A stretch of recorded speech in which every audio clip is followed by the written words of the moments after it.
போதும்மா, இப்ப தேவல. நீ எனக்கு தைலம் தடவுனது போதும். சக்தி, என் மனசுக்குள்ள ஒரு சின்ன வருத்தம். என்ன பாட்டி? கல்யாணம் ஆன புது தம்பதிங்க நீங்க 2 பேரும் ஜாலியா அங்க எங்க போகாம இந்த கிழவிக்கு சேவகம் பண்ணிட்டு இருக்கியே, அத நினைச்சாதான் என் மனசுக்கு ரொம்ப கஷ்டமா இருக்குமா. பாட்டி, என் புருஷன் ஆபீஸ் போயாச்சு. நான் மட்டும் தனியா இருந்தா என்ன பண்ண போறேன்? உங்களுக்கு சேவை செய்யறது என் மனசுக்கு இதமா இருக்கு. அதை விட சந்தோஷம் வேற என்ன வேணும்? அது மட்டும் இல்லாம கல்யாணமாகி எங்களுக்கு 1 மாசம் ஆயிடுச்சு. நாங்க எப்படி புதுமண தம்பதி? பழைய தம்பதி தான். உங்ககிட்ட பேசி ஜெயிக்க முடியுமா? அப்படின்னா நான் வாயாடியா? இல்ல, வாய் பேச தெரியாத ஊமை. என்ன பாட்டியும் பேத்தியும் ஒரே பேச்சும் குமாரமுமா இருக்கீங்க?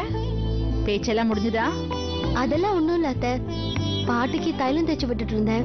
சும்மா பேசிட்டு இருந்தோம். சொல்லுங்க அத்தை. இன்னைக்கு வியாழக்கிழமை தட்சிணாமூர்த்தி கோயிலுக்கு போகணும்னு தெரியாதா? அந்த கோவில் பூஜைக்கு தேவையானதெல்லாம் எடுத்துக்க. பூக்குடைய நல்லா சுத்தம் பண்ணி கற்பூரம், தேங்காய், பூ, பழம்லாம் எடுத்து வை. இதெல்லாம் இது வரைக்கும் இந்த வீட்டு வேலைக்காரி தான் செஞ்சிட்டு இருந்தா.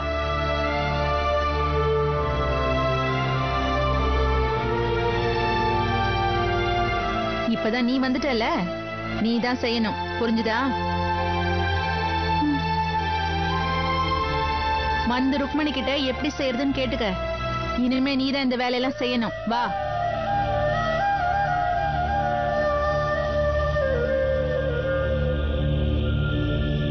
பாத்தியா என் தங்கச்சிய சக்தியை வீட்டு வேலைக்காரி மாதிரி எப்படி வேலை வாங்குறான்னு? எனக்கு தெரிஞ்சு கூடிய சீக்கிரத்துல வேலைக்காரி, சமையல்காரி எல்லாரையும் வீட்டுக்கு அனுப்பிச்சிட்டு மொத்த வேலையும் இவளை பார்க்க சொல்லுவான்னு நினைக்கிறேன். பாப்போம்பா, எதுக்கும் அவசரப்படாதீங்க. அப்படியா சொல்ற?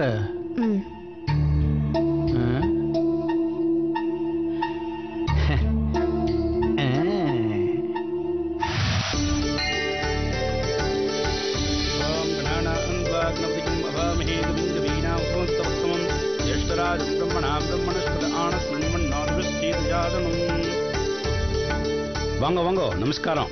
நமஸ்காரம். அர்ச்சனை யார் பேருக்கு? சாமி பேருக்கு. பகவானுக்கு தான் நன்றி சொல்லணும். உங்க மகனுக்கு கல்யாணம் ஆனது யாருக்கு சொல்லலையே? அது வந்து நீங்க பூஜை பண்ணுங்க.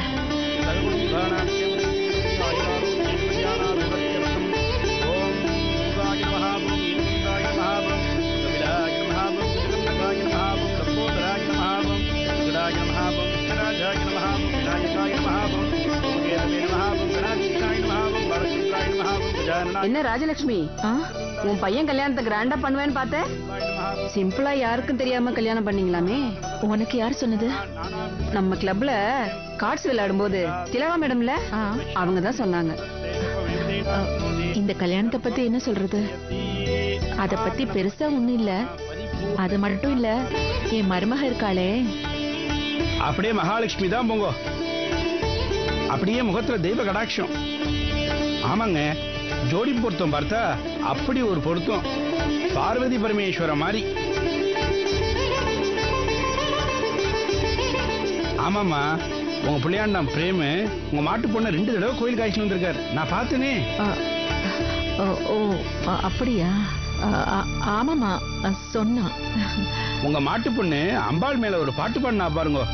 அடடா, அப்படியே நாள் பூரா கேட்டுட்டே இருக்கலாம் போல இருக்கு. ஏற்கனவே உங்க ஆத்துல சகல சௌபாக்கியமும் இருக்கு. உங்க மாட்டு பொண்ணு கால் எடுத்து வச்ச நேரம் அஷ்டலட்சுமியும் குடியேற போறா பாருங்க. உங்க குடும்பத்துக்கும் உங்க பரம்பரைக்கும் உங்க மாட்டு பொண்ணால நிச்சயம் கௌரவம் தான் அதிகமாகும்.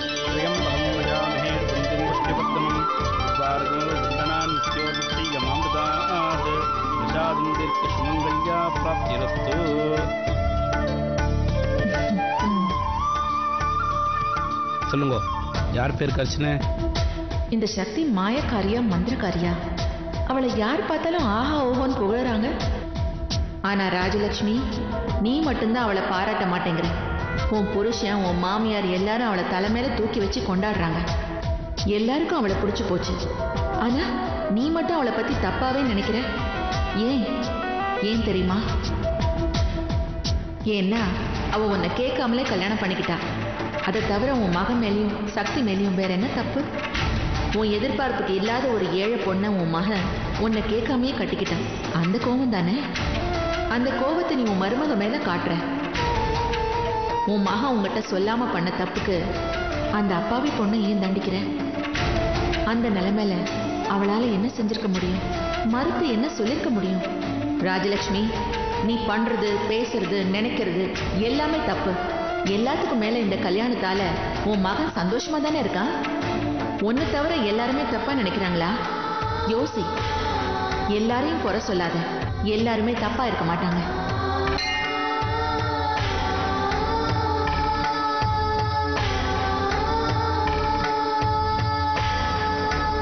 சொந்த பந்தம் சொந்த பந்தம்